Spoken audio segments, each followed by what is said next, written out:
Meus irmãos, no Evangelho de Mateus, no capítulo 10, a partir do versículo 18, nós encontramos um registro das palavras do Senhor Jesus aos seus discípulos, quando ele os enviou para anunciarem o Evangelho.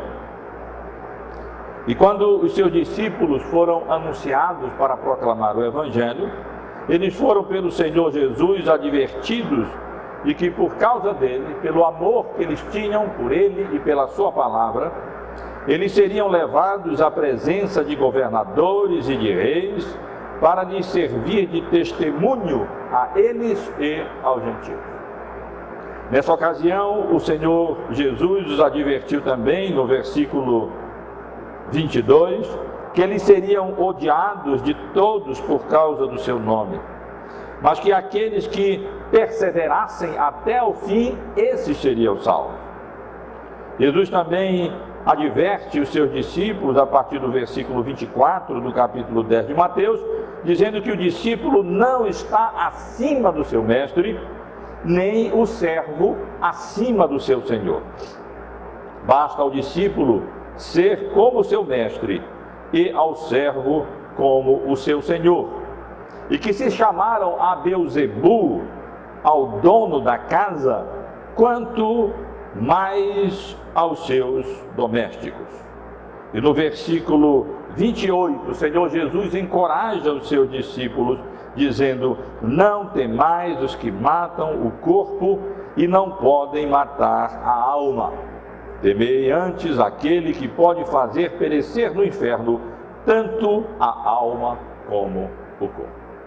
E com essas palavras, meus irmãos e irmãs, o Senhor Jesus está nos ensinando que nós, seus discípulos, somos na realidade coparticipantes do seu sofrimento. E que assim como o Senhor Jesus, enquanto esteve neste mundo, sofreu, foi perseguido, foi vituperado, nós também, enquanto neste mundo, devemos estar preparados para seguir as pisadas do nosso Salvador, para acompanhar a Cristo nos seus sofrimentos, para vivermos esta vida não atentando para as circunstâncias, mas procurando ser fiéis ao Senhor e à sua palavra, independentemente daquilo que venha a nos ocorrer. E meus irmãos e irmãs, o texto que eu li ilustra essa verdade de uma maneira impressionante. Os irmãos conhecem muito bem o contexto, os irmãos sabem que nós estamos aqui no finalzinho da terceira viagem missionária. Domingo passado nós acompanhamos a viagem do apóstolo Paulo até chegar lá em Jerusalém, e os irmãos viram como durante a viagem de Paulo a Jerusalém, ele foi várias vezes advertido acerca do perigo de se dirigir até a cidade de Jerusalém.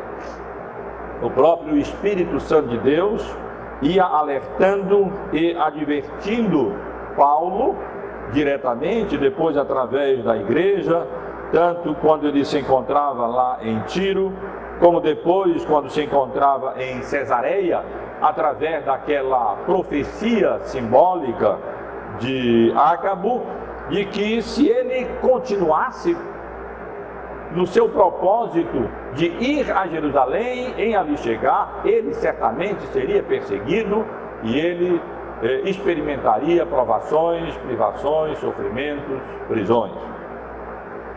Mas nós vimos também que essas advertências não mudaram, não enfraqueceram a determinação do apóstolo Paulo, semelhante à determinação do Senhor Jesus Cristo, o seu mestre, em se dirigir a Jerusalém, apesar de saber que ali ele iria sofrer, ele iria ser perseguido e certamente seria lançado na prisão.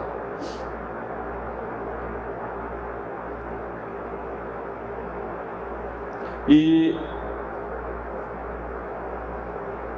Vimos também, procurei ressaltar algumas declarações impressionantes do apóstolo Paulo, uma no capítulo 20 do livro de Atos, dos versos 22 ao versículo 24, quando ele mencionou que constrangido no Espírito, a ideia é, constrangido no Espírito Santo, ele ia para Jerusalém, não tendo precisão acerca do que iria acontecer a ele ali, mas sabendo que o Espírito Santo, de cidade em cidade, o assegurava de que lhe esperavam cadeias e tribulações.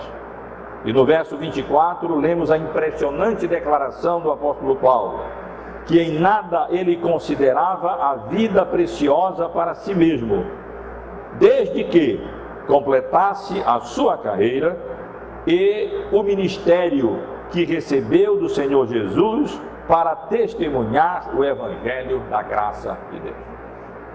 Também chamei a atenção dos irmãos para as impressionantes palavras do apóstolo Paulo, no capítulo 21, no versículo 13, quando, advertido por Apolo acerca do perigo que seria ele ir a Jerusalém, que ali ele seria manietado e seria preso pelos judeus e entregue aos romanos, o apóstolo Paulo declara que ele estava pronto não apenas para ser preso, mas até para morrer em Jerusalém pelo nome do Senhor Jesus Cristo. Meus irmãos, agora o texto que nós temos diante de nós relata o que aconteceu a Paulo quando ele chegou finalmente, como era o seu propósito e a sua determinação na cidade de Jerusalém. E ele registra especialmente como de fato, cumprindo as profecias do Espírito Santo, ao chegar na cidade de Jerusalém, para fazer bem àquela cidade, o apóstolo Paulo acabou sendo preso pelos seus próprios patrícios, sendo experimentando ali violência da parte deles e sendo finalmente levado, detido pelos romanos, entregue pelos judeus aos romanos, para que ele fosse preso. Eu quero convidar os irmãos a acompanhar esse relato dos acontecimentos, desde a chegada de Paulo em Jerusalém até a sua prisão, chamando a atenção, em primeiro lugar, para a recepção e o relatório do apóstolo Paulo aos líderes da igreja de Jerusalém. Os irmãos podem observar dos versos 17 até a primeira parte do versículo 20, como o apóstolo Paulo foi bem recebido ali na cidade de Jerusalém. Quando ali chegou, a liderança da igreja, os irmãos de um modo geral, receberam o apóstolo Paulo e a sua comitiva, levando aquela oferta para assistir ali os irmãos da igreja de Jerusalém, não apenas com alegria, mas o texto original diz que eles foram calorosamente recebidos pela igreja, efusivamente recebidos por aqueles irmãos que deram muito boas-vindas. Os irmãos devem lembrar que o apóstolo Paulo estava certamente há mais de 3 anos longe de Jerusalém. Só em Éfeso, durante a sua terceira viagem missionária, ele passou ali 3 anos. E muitos outros vezes ainda em outras cidades. Portanto, é possível que o apóstolo Paulo tenha passado ali 4, quem sabe até 5 anos sem ver aqueles irmãos. E ele agora retorna à cidade de Jerusalém e é muito bem, calorosamente recebido pelos seus irmãos em Cristo, crentes judeus, líderes da igreja de Jerusalém. Logo no dia seguinte, eles marcaram uma reunião mais oficial com Tiago, que era o líder da igreja de Jerusalém, maior, e os demais presbíteros da igreja de Jerusalém. Não é mencionado nada acerca dos apóstolos, eles provavelmente estavam como apóstolos que eram enviados anunciando o evangelho em outras cidades, em outras regiões, ali mesmo pela Palestina, ou quem sabe até em outras regiões, mas ali estava a liderança da igreja, Tiago e os presbíteros, e eles então se reuniram com Paulo e a comitiva que o acompanhava.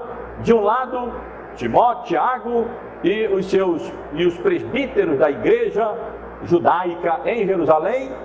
De outro lado, Paulo e aqueles que haviam sido enviados pelas igrejas gentílicas para aquele encontro importante entre esses dois ramos da igreja cristã na época: a igreja cristã de origem judaica e a igreja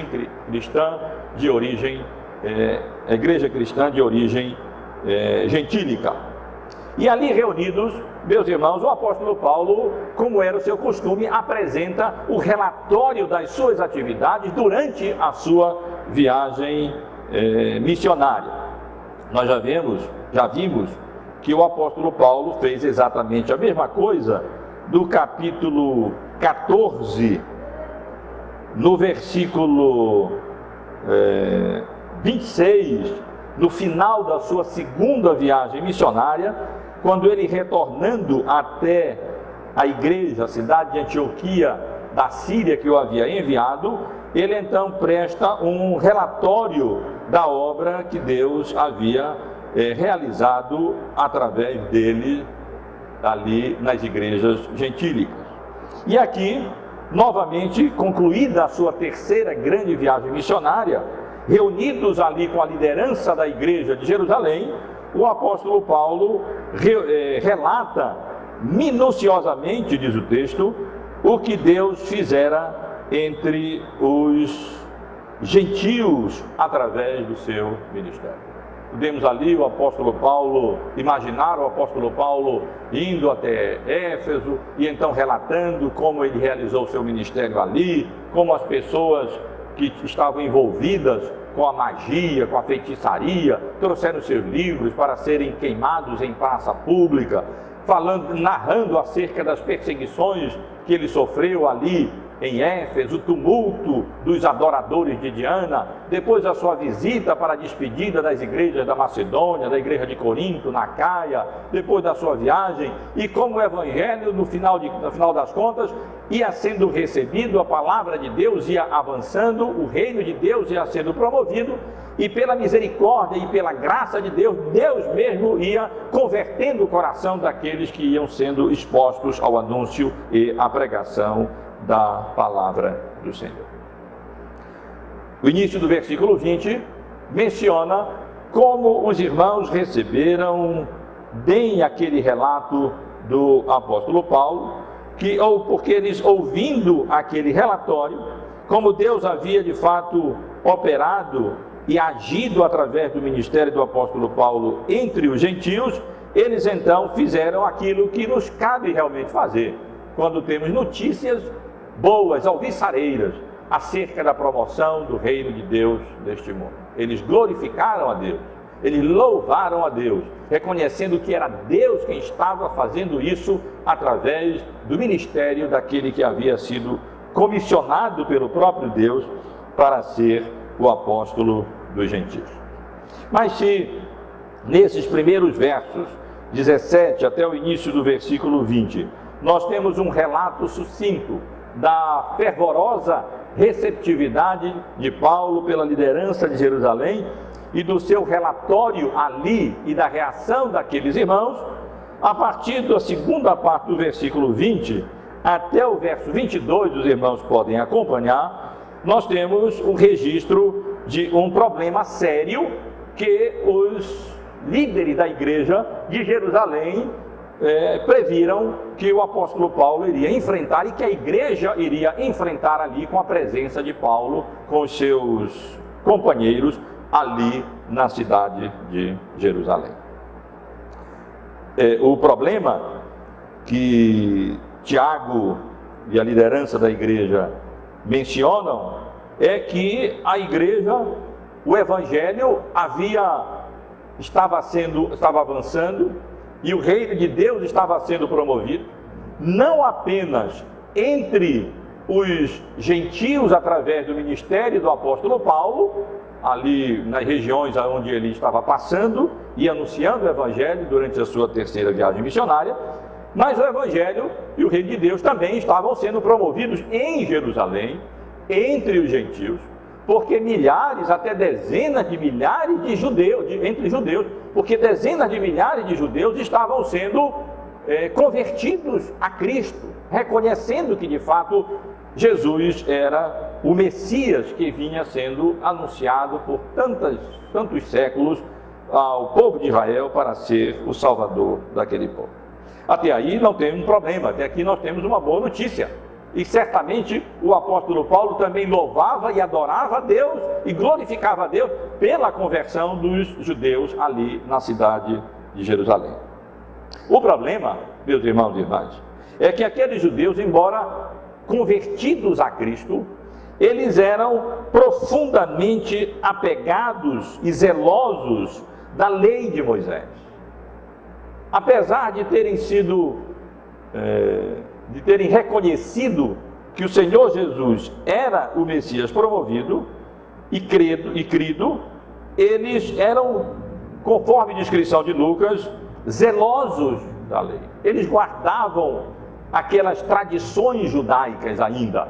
Eles ainda observavam todos aqueles costumes, não apenas a lei moral, até aí não teria nenhum problema, mas eles guardavam as leis cerimoniais ainda nesse período de transição entre a antiga dispensação e a nova dispensação. E se por um lado, aqueles milhares, aquelas dezenas de milhares de judeus convertidos eram extremamente zelosos pela lei judaica, pela lei de Moisés, os costumes e as tradições de Moisés, eles ouviam rumores. Eles eram informados, mal informados, melhor dizendo, de que o apóstolo Paulo, apóstolo dos gentios, pregando não apenas a gentios, mas judeus fora de Jerusalém, como o apóstolo Paulo sempre fazia, e os irmãos têm acompanhado, como ele sempre procurava a sinagoga, ele então estaria falando contra a lei de Moisés. Ele estava ensinando, essas eram as notícias que chegavam, que o apóstolo Paulo estava ensinando os judeus a apostatarem de Moisés e dizendo que os judeus não deveriam mais circuncidar os seus filhos e nem deveriam andar segundo os costumes da lei de Moisés. O problema registrado aqui é que a igreja judaica ali em Jerusalém estava com uma disposição ruim com relação ao apóstolo Paulo, em virtude dessas notícias que chegavam acerca do ensino do apóstolo Paulo, como se ele de fato estivesse ensinando ali aquelas pessoas a apostatarem da lei de Moisés, a não mais batizarem, a circuncidarem os seus filhos e a não mais guardar as leis cerimoniais que nós encontramos registradas no Antigo Testamento. Os irmãos sabem que isso na verdade não era a realidade.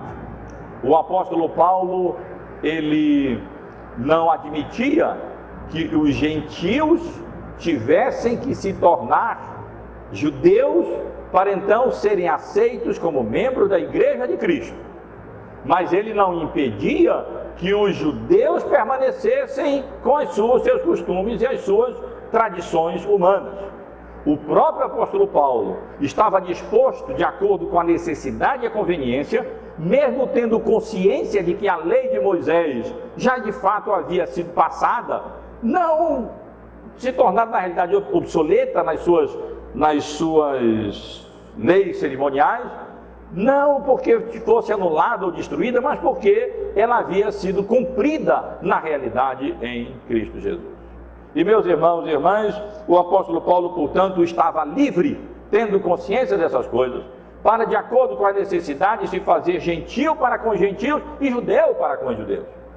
E ele mesmo, várias vezes, se submeteu a algumas cerimônias agora já desnecessárias dessa nova dispensação do Evangelho, simplesmente para não causar escândalo nem tropeço e o Evangelho pudesse ser bem recebido por aqueles que ainda admirável e ainda preservavam e respeitavam e cumpriam aquelas cerimônias da lei de Moisés, próprias para a antiga dispensação, não mais próprias para a nova dispensação, mas o apóstolo Paulo certamente compreendia que os gentios judeus não chegariam a essa compreensão de uma maneira imediata, e ele era tolerante, na realidade, para com essa falta de compreensão e falta de conhecimento mais profundo acerca de todo o significado em termos de libertação das tradições que o Evangelho traz àqueles que são alcançados pela palavra de Deus e pela graça de Deus através do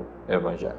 Os irmãos devem lembrar como o apóstolo Paulo, por exemplo, circuncidou Timóteo, porque ele tinha pai grego, para que então ele não tivesse problema quando fosse anunciar o Evangelho, conforme a sua estratégia, nas sinagogas por onde ele fosse passando. O próprio apóstolo Paulo, no final da sua segunda viagem missionária, ele faz o voto de Nazireu, e ele raspa a cabeça, porque ele ia para Jerusalém e queria chegar ali em Jerusalém, exatamente sem causar problema. Já basta o escândalo do próprio Evangelho da cruz de Cristo, que é loucura e escândalo para aqueles que não são alcançados ainda pela graça e pela misericórdia de Deus. Mas, meus irmãos, por causa dessas acusações que chegavam em Jerusalém contra o apóstolo Paulo, a liderança da igreja de Jerusalém, predominantemente, evidentemente judaica, estava apreensiva, estava preocupada, e então essa seção que eu mencionei, da segunda parte do verso 20 até o final do versículo 22, ela é encerrada com uma pergunta de retórica que aqueles irmãos fazem ali. O que se há de fazer? O que é que nós vamos fazer agora? Certamente a igreja judaica tomaria conhecimento da chegada de Paulo com aqueles gentios. Isso, eles anteviam que problemas aconteceriam. E eles queriam então fazer o que fosse possível, o que estivesse ao alcance deles, para evitar que surgisse um conflito entre esses dois grandes ramos da igreja cristã na época. Um representado por Tiago, escudado pelos presbíteros da igreja de Jerusalém, e outro, Paulo, o líder da igreja gentílica, escudado pelos representantes das igrejas gentílicas que estavam ali chegando com uma oferta de união para a igreja de Jerusalém. E para evitar o problema, meus irmãos, Lucas registra, a partir do versículo 23, os irmãos podem acompanhar, até o versículo 26, a solução proposta pela igreja, pela liderança da igreja de Jerusalém, para evitar que houvesse um problema, uma contenda entre esses dois ramos da igreja do Senhor Jesus. Os irmãos sabem que o apóstolo Paulo tinha consciência disso, como mencionei várias vezes, ele próprio tomou iniciativa no sentido de cumprir a lei, não porque ele achasse que aquilo fosse necessário, mas simplesmente para apaziguar os judeus. E os irmãos têm visto como o apóstolo Paulo tinha essa preocupação até de levantar uma oferta entre as igrejas gentílicas para demonstrar a gratidão deles pelos judeus e assim fazer o que estava ao seu alcance para preservar a unidade de espírito no corpo do Senhor Jesus Cristo. E ali, os de Jerusalém, a liderança da igreja, estava também preocupada com isso e desejosa de fazer o que fosse necessário para evitar que houvesse problema entre esses dois grandes grupos principais na igreja cristã primitiva. E então, a liderança propôs a solução aqui descrita a partir do versículo 23. Eles disseram, olha, há 4 homens aí, quatro crentes judeus, que estão fazendo o voto de Nazireu. Eles tomaram o voto, eles se consagraram para não se contaminar, e eles já estão nesse rito, já falta só uma semana para completar o rito. falta ainda lhe rasparem a cabeça e irem oferecer a sua oferta, as ofertas lá no templo. E então, para evitar problema, e a igreja judaica aqui não ficar com essa má impressão que o apóstolo Paulo tinha por causa da má informação que eles recebiam da parte dos judeus que vinham das outras igrejas onde o evangelho estava sendo anunciado pelo apóstolo Paulo, eles então propuseram que o apóstolo Paulo fizesse duas coisas. Primeiro, que ele se associasse com eles, também fizesse um voto de nazireado e então mostrasse que ele estava ali cumprindo e preservando e valorizando os preceitos da lei de Moisés. E propuseram ainda que ele patrocinasse até financeiramente. Parece que o barbeiro era caro naquela época, né? Não tinha essas máquinas elétricas, navalha talvez tão afiada e tudo, que o apóstolo Paulo patrocinasse ali, que aqueles homens todos raspassem a cabeça, cumprissem seus votos, provavelmente também comprassem algum sacrifício, alguma coisa assim, não sei, mas o fato é que eles propuseram isso na tentativa de evitar um confronto e um conflito entre esses dois grandes grupos que cresciam, todos dois, judeu e gentílico, que haviam aceitado a Cristo como Messias, a Cristo como único e suficiente Salvador. Versículo 25, eles mencionam que, com relação aos gentios que moravam em Jerusalém, a coisa estava resolvida. Porque há bastante tempo antes, os irmãos devem lembrar, lá no capítulo 15 do livro de Atos, a igreja já havia se reunido, Paulo já havia participado dessa reunião também, Tiago também, e eles já haviam prescrito algumas normas que os gentios deveriam observar lá em Jerusalém para evitar, e também em outras cidades, para evitar esse confronto, como eles deveriam se abster das coisas sacrificadas a ídolos, do sangue, da carne de animais sufocados e das relações sexuais ilícitas. E então, nós vemos como de fato Paulo aquece a sugestão, ele prontamente diz, é como se ele dissesse, meus irmãos, eu faço o que for necessário e vou até onde a minha consciência me permitir para evitar confronto, porque eu estou aqui exatamente para promover a união entre crentes judeus e crentes gentios, e no que depender de mim, estou aqui disposto a fazer o que for possível, dentro dos limites, é claro, da minha consciência, para promover essa união do corpo de Cristo pela misericórdia e graça de Deus. E então Paulo fez exatamente isso. E no versículo 26 nós lemos que então Paulo tomou aqueles homens, no dia seguinte logo, tendo se purificado com eles, entrou no templo, acertando o cumprimento dos dias da purificação, até que se fizesse a oferta em favor de cada um deles. E aqui vemos como Paulo de fato agiu de maneira longânime, de maneira paciente, condescendente, com vistas à união e à preservação da unidade entre aqueles dois grandes ramos da igreja cristã na igreja primitiva.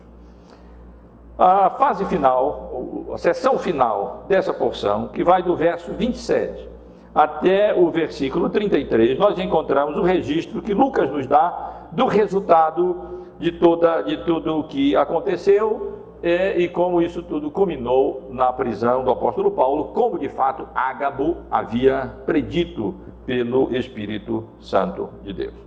Lemos no versículo 27 que judeus, vejam só, vindos da Ásia, de Éfeso, chegando em Jerusalém e vendo o apóstolo Paulo, juntamente com aquelas várias outras pessoas, inclusive com Trófimo, que era da cidade de Éfeso, um gentio, encontrando ali aquele grupo, especialmente Paulo, e vendo que eles estavam lá, e Paulo estava no templo, na área em que só os judeus poderiam entrar, eles então alvoroçaram o povo, eles fizeram uma grande confusão, agarraram o apóstolo Paulo, gritaram, reuniram ali aquele povo todo, dizendo, esse é o homem, eis o homem, é ele que tem causado confusão por onde ele tem andado. É ele que tem passado por todo lugar e tem falado contra o povo de Deus, tem falado contra a lei de Moisés, tem falado contra este lugar, ou seja, contra o templo, e mais, disseram eles, outra acusação, ele introduziu até gregos no templo e profanou este recinto sagrado. Já comentei a primeira acusação. A primeira parte da acusação, que o apóstolo Paulo falava contra o povo, contra a lei e contra o lugar, as três instituições fundamentais do povo de Israel, da nação de Israel, o povo, a lei e o templo. Na realidade, o apóstolo Paulo, quando falava contra essas coisas, ele não estava falando contra, mas ele estava declarando e demonstrando que Cristo havia cumprido todas essas coisas. Cristo era o cumprimento do povo, Cristo era o cumprimento da lei, Cristo era o cumprimento do templo. Na verdade, ele não estava ali destruindo essas coisas, ele estava exaltando essas coisas como o próprio Senhor Jesus havia feito através da sua vida e do seu ensino enquanto ele estava aqui neste mundo. E quanto à segunda acusação, Lucas mesmo observa no versículo 26 que na realidade havia sido um equívoco deles. Nós lemos no versículo 29, porque nós lemos ali que eles chegaram à conclusão de que Paulo havia introduzido Trófimo, um efésio, que era um gentio e não um judeu, na área que só era permitida aos judeus, porque eles tinham visto antes o apóstolo Paulo, provavelmente ali ainda no pátio dos gentios, até onde os gentios podiam entrar, no recinto do templo, e então concluíram, como viram Paulo lá dentro da área dos judeus, já que o apóstolo Paulo havia introduzido um gentio na área restrita apenas aos judeus. Na realidade, ninguém podia entrar, gentil nenhum poderia entrar naquela área mais restrita aonde apenas os judeus poderiam passar. Os gentios poderiam ir apenas até ao átrio, ao pátio externo dos judeus, mas não ao entrar no lugar sagrado, lá no templo. E havia até algumas inscrições ali naquele muro que fazia limite entre o pátio dos gentios e o pátio dos judeus, dizendo em várias línguas, em vários idiomas, algumas dessas placas têm sido descobertas nesse próprio século, escritas em grego, dizendo que aqueles gentios que transpassassem aquele muro, eles seriam responsáveis pela própria morte deles, imediata e violenta. E isso era permitido até pelas autoridades romanas. Há registros históricos de que Roma admitia que mesmo um romano, se um romano, uma autoridade romana, passasse daquele muro para dentro do átrio dos judeus, eles seriam legitimamente mortos, porque eles não tinham direito de entrar ali. Mas isso havia sido um equívoco, porque na verdade o apóstolo Paulo não tinha introduzido Trófimo na área restrita apenas aos judeus. Ele havia ficado apenas no átrio, no máximo até o pátio dos gentios. E então nós lemos, meus irmãos, que eles ali alvoroçados, a cidade em confusão, agarraram o apóstolo Paulo, tiraram Paulo de dentro do átrio, já do pátio dos judeus para fora, fecharam a porta do templo. Alguns autores, comentaristas até conjecturam se isso não é um sinal de que ali estava sendo fechada, num certo sentido, os próprios judeus fechando a porta para o evangelho, como que simbolizando esse fato que realmente estava acontecendo. E então, Paulo, arrastado lá para fora do templo, eles o espancaram e tentavam linchá-lo, matá-lo através do espancamento. Só não consumaram a intenção, porque a notícia daquele alvoroço chegou ao quartel-general romano, que ficava logo no canto vizinho mesmo da área do templo. E então, sabendo da notícia, o comandante, juntamente com pelo menos 200 soldados, que vai com 2 centuriões, e saiu lá do chamado Forte de Antônia, onde ficavam localizadas as forças romanas, e então eles desceram imediatamente, entraram naquela área permitida dos gentios, e ali então evitaram que o apóstolo Paulo fosse morto pelos seus patrícios, ali pelos judeus. Não estou me referindo aos judeus crentes. O problema, Tiago e a igreja estava preocupada com os judeus crentes, mas o problema não veio acontecer com os judeus crentes. O problema veio acontecer porque judeus não crentes, vindos da Ásia, atiçaram os judeus não crentes ali em Jerusalém, e então eles estavam tentando matar mesmo o apóstolo Paulo pelo espancamento através do linchamento. E aí, ironicamente, meus irmãos, Paulo acaba sendo libertado da mão dos seus patrícios pelas forças romanas. E eles então, comandantes, juntamente com centuriões e soldados, chegam, acorrentam o apóstolo Paulo, tentam um interrogatório ali, mas a confusão é tamanha que não é possível fazer mais nada, e então eles levam detido o apóstolo Paulo para que pudesse interrogá-lo lá no comando romano que ficava ali próximo, bem junto à área do templo. E foi apenas com muito esforço que eles conseguiram resgatar Paulo, tiveram que carregá-lo, porque a multidão ali, violenta, queria tomar e fazer justiça, entre aspas, com a própria mão, e assim, meus irmãos e irmãs, nós temos esse registro do cumprimento da profecia de Ágabo. Se Paulo fosse a Jerusalém, ele seria preso, ele seria amarrado, os judeus o prenderiam e o entregariam aos gentios. E de um modo ou de outro foi exatamente isso que aconteceu.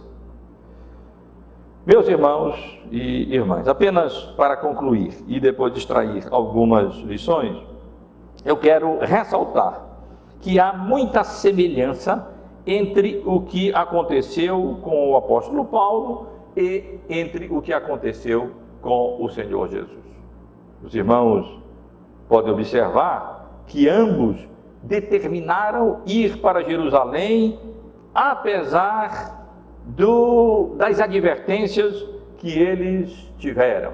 O Senhor Jesus foi advertido que ele não deveria ir para Jerusalém, mas ele sabia que ele tinha que ir para morrer ali.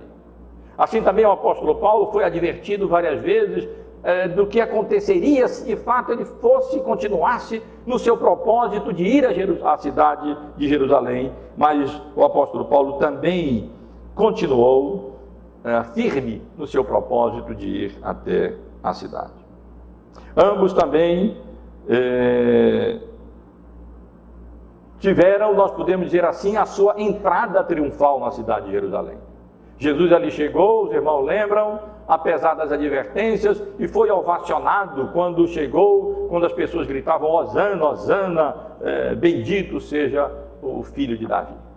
E, no certo sentido, Paulo teve a sua entrada triunfal na igreja de Jerusalém, sendo ali efusivamente, calorosamente recebido pela liderança da igreja e pela igreja de Cristo ali de um modo geral.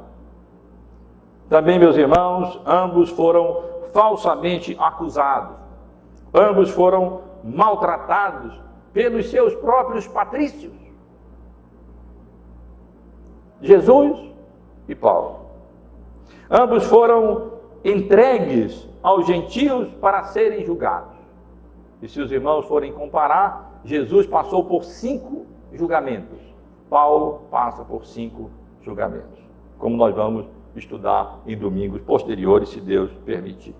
E ambos, meus irmãos, Jesus e Paulo, ouviram o clamor dos seus patrícios, dizendo: mata-o, mata-o, crucifica-o no caso, mata-o no outro. Mas esse era o propósito, era o mesmo daquele povo, rejeitando ali e querendo mesmo, clamando pela morte, tanto do Senhor Jesus, como do seu discípulo, apóstolo dos gentios, o apóstolo Paulo.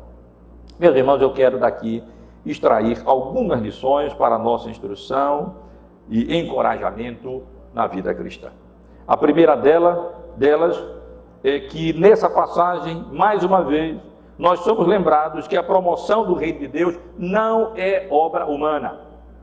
Deus nos chama, Deus nos comissiona a todos como crentes para dar a razão da nossa fé, testemunhando da razão da esperança que há em nós. E Deus chama e comissiona os seus ministros para publicamente, em nome dele, anunciarem o evangelho da graça de Deus em Cristo Jesus. Mas, meus amados irmãos e irmãs, é sempre bom lembrar, como nós somos lembrados aqui no versículo 19, de que é Deus que faz essa obra. E tendo tendo-os saudado, contou minuciosamente o que Deus fizera entre os gentios por seu ministério.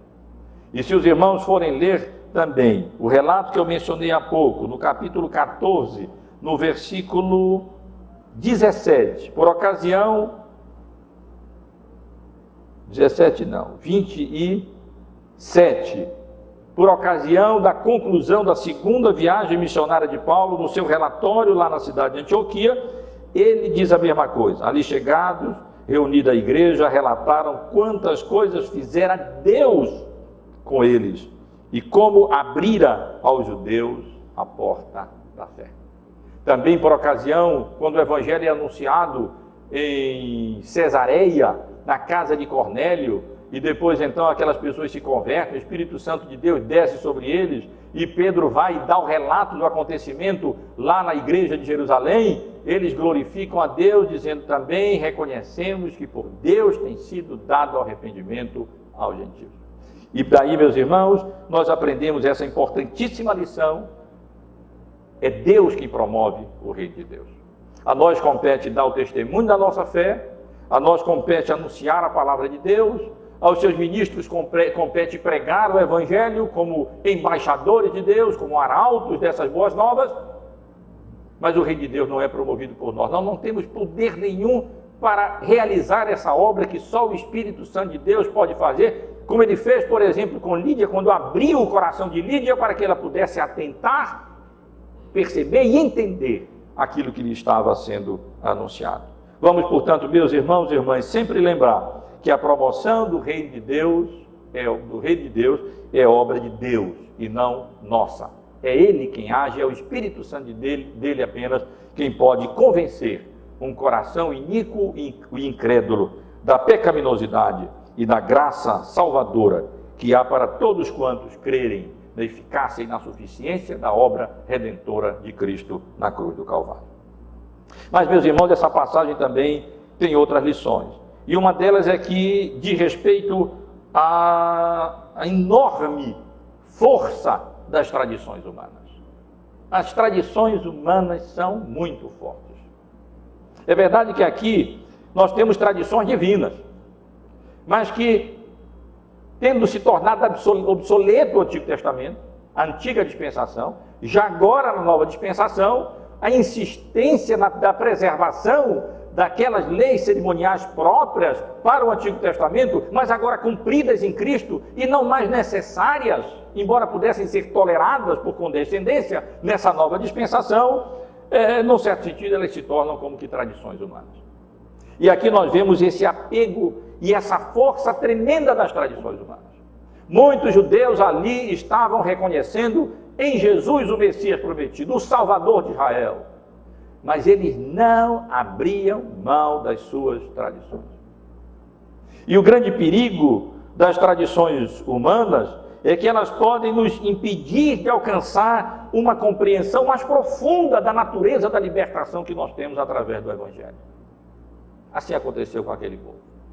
Além disso, meus irmãos, elas podem nos levar a dar ouvidos ao engano e a más informações acerca daquelas pessoas fiéis que estão, como o apóstolo Paulo ali, anunciando o Evangelho e sendo utilizado como instrumento fabuloso da misericórdia e da graça de Deus.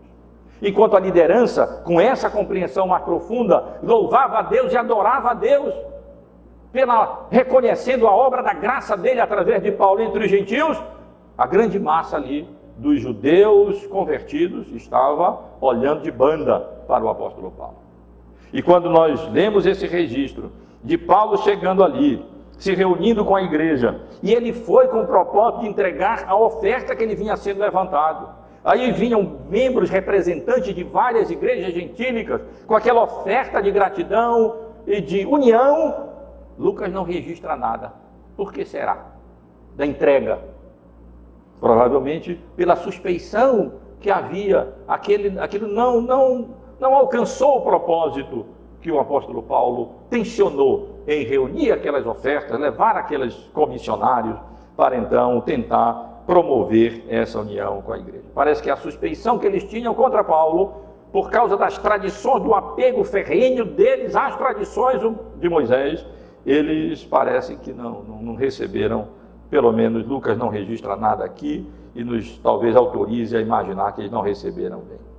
Mas, de qualquer modo, somos autorizados a concluir que esse apego às tradições fez com que eles dessem ouvidos àqueles relatos distorcidos acerca daquilo que Paulo vinha fazendo como um grande instrumento para a promoção do reino de Deus nesse mundo. Além disso, meus irmãos, essa força da tradição se manifesta em causar transtornos à igreja, como nós vemos esses transtornos sendo causados aqui, e até num certo retardamento do avanço do reino de Deus, quando tem que tratar dessas questões, de providenciar essas coisas, como vimos ocorrer lá no capítulo 15 do livro de Atos, quando a igreja de Jerusalém teve que se reunir para resolver aquele problema, porque judeus, provavelmente do mesmo grupo da igreja aqui, o problema foi solucionado lá em parte no capítulo 15, os judeus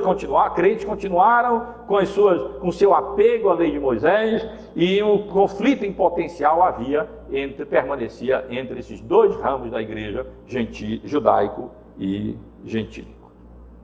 Mas, meus irmãos, além desse perigo da tradição, que nós devemos ter muito cuidado com relação a isso, não existe apenas uma tradição judaica, nosso contexto não é mais esse. Nosso contexto agora são de tradições católicas, de tradições humanas e de tradições até evangélicas, que são impostas sem nenhum fundamento ou sem nenhuma base bíblica. E as pessoas se agarram e se amarram de tal maneira a essas tradições humanas, que elas não chegam a apreciar devidamente a grande e profunda liberdade que nós temos, comprada pelo sangue do Cordeiro, que nos libertou dessas tradições humanas e sujeitou a nossa mente apenas às demandas do Evangelho, a vontade prescritiva de Deus, como encontramos revelada na sua palavra.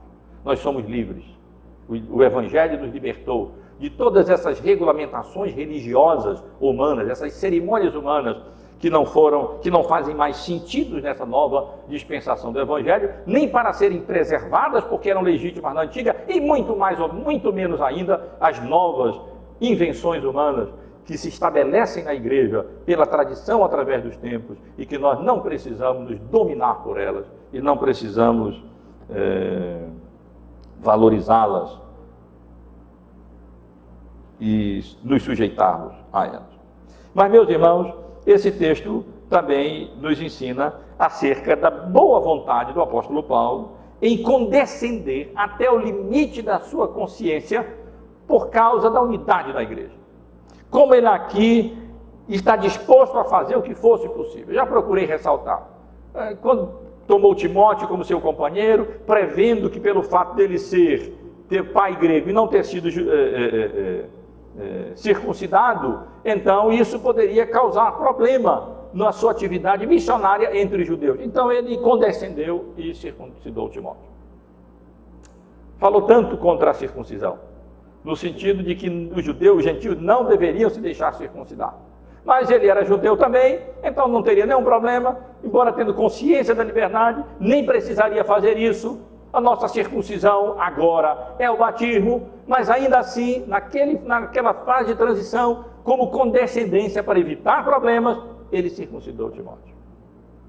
Vimos como o próprio Paulo tomou a iniciativa de fazer voto de Nazireu no final da sua segunda viagem missionária, para chegar ali em Jerusalém e então evitar qualquer problema, o que de fato parece ter conseguido evitar no final da sua segunda viagem, na sua visita a Jerusalém. E aqui novamente, meus irmãos, vemos o apóstolo Paulo prontamente aceitando a sugestão dos líderes da igreja judaica, cristã judaica, ali na cidade de Jerusalém. Quanto é para pagar as despesas desses homens que estão fazendo aí o voto de Nazireu? E eu faço com eles. Não tem problema. Até onde eu puder ir, dentro da minha consciência, de modo legítimo, não para a promoção do erro, mas para evitar maiores problemas, e assim poder avançar na promoção do Evangelho, pois eu vou fazer por amor a Cristo, por amor a Deus, para que não haja um outro empecilho a não ser aquele que a própria cruz de Cristo, o escândalo do Evangelho, consiste para aqueles que não conhecem ainda a graça salvadora do Senhor Jesus. E finalmente, meus irmãos, essa passagem também nos ensina acerca da disposição que nós, como crentes, devemos ter para sofrer por Cristo. Não atentando para as circunstâncias, mas confiando no beneplácito da vontade perfeita, boa, agradável e soberana do nosso Deus.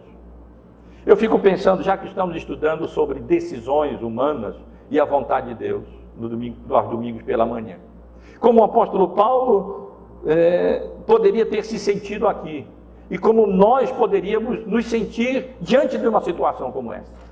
O Espírito Santo claramente indicava a ele que ele deveria consumar a sua obra. Havia uma obra a ser realizada. Ele estava andando dentro dos princípios revelados da palavra de Deus e do próprio Espírito Santo de Deus para ele naquela época inusitada e ainda inicial, em que o cânon ainda não havia sido cumprido. Por outro lado, ele sabia do que iria acontecer se ele fosse em Jerusalém. E ele foi. Fez o que precisava ser feito para evitar que houvesse algum problema, mas não teve jeito. O problema foi evitado com a igreja cristã em Jerusalém, de origem judaica, mas não foi evitado com os judeus não cristãos da cidade de Jerusalém. E se é possível, nós lendo esse texto, poderíamos pensar de maneira equivocada, será que Paulo ali sendo preso, e depois vamos ver tudo o que aconteceu a partir daqui, será que ele não julgou? Será que eu não decidi errado? Será que eu não deveria ter dado ouvidos àqueles que várias vezes me advertiram de que se eu viesse para Jerusalém, eu iria sofrer, iria ser preso? Eu posso responder aos irmãos, de maneira nenhuma. Porque Paulo não estava preocupado com as suas circunstâncias imediatas. Ele já havia dito, eu estou pronto não só para ser preso em Jerusalém, mas eu estou pronto para morrer em Jerusalém, desde que eu cumpra o meu ministério. E o ministério do apóstolo Paulo, ele disse, era anunciar o evangelho da graça de Deus. Ele queria anunciar esse evangelho em Jerusalém. A liderança religiosa e civil em Jerusalém. Ele queria anunciar esse evangelho, era em Roma. E se nós olharmos aqui de uma perspectiva apenas imediata, e vendo chegar Paulo ali e ser preso, batido, espancado, quase morto, nós podemos dizer, errou. Mas quando nós estendemos o nosso horizonte, e nós olhamos para uma perspectiva maior de Paulo, que não estava preocupado em ser preso, batido ou morto, mas do que aconteceu a partir daqui, e como a soberana providência de Deus conduziu todas essas coisas para que o apóstolo Paulo anunciasse o evangelho a toda a liderança religiosa e política em Jerusalém, depois em Cesareia e depois em Roma. Ele certamente não se arrependeu do que fez. Deus o estava encaminhando para que através desse espancamento, através dessas suspeições, através dessas prisões, através dos vários julgamentos aos quais ele vai ser submetido, ele pudesse anunciar o evangelho, pregar o evangelho a todos quantos quisessem ouvir, como Deus de fato havia anunciado que ele seria utilizado como instrumento para no anúncio do evangelho até para as autoridades constituídas. E assim, pela misericórdia e pela graça de Deus, aconteceu com o apóstolo Paulo. E conosco, irmãos, não é diferente. Pode ser que você, na tentativa de fazer a vontade de Deus, querendo manter-se fiel aos princípios da palavra do Senhor, faça aquilo que é correto diante de Deus e, no entanto, venha a sofrer. E venha de maneira imediata se encontrar em situações as quais você possa dizer, poxa, mas eu estou assim porque eu determinei ser fiel a Deus. Não tem problema. Não tem problema. Porque nós devemos estar prontos, não apenas para ser presos ou sofrer, mas até para morrer por Cristo. Devemos estender o nosso horizonte. Nós só vemos o que está acontecendo até aqui, quando somos fiéis a Deus e experimentamos consequências negativas pela nossa fidelidade a Deus. Mas Deus vê lá adiante. E nós não vemos lá adiante, mas podemos confiar na graça soberana de Deus e na sua providência e na sua vontade, que é boa, agradável e perfeita.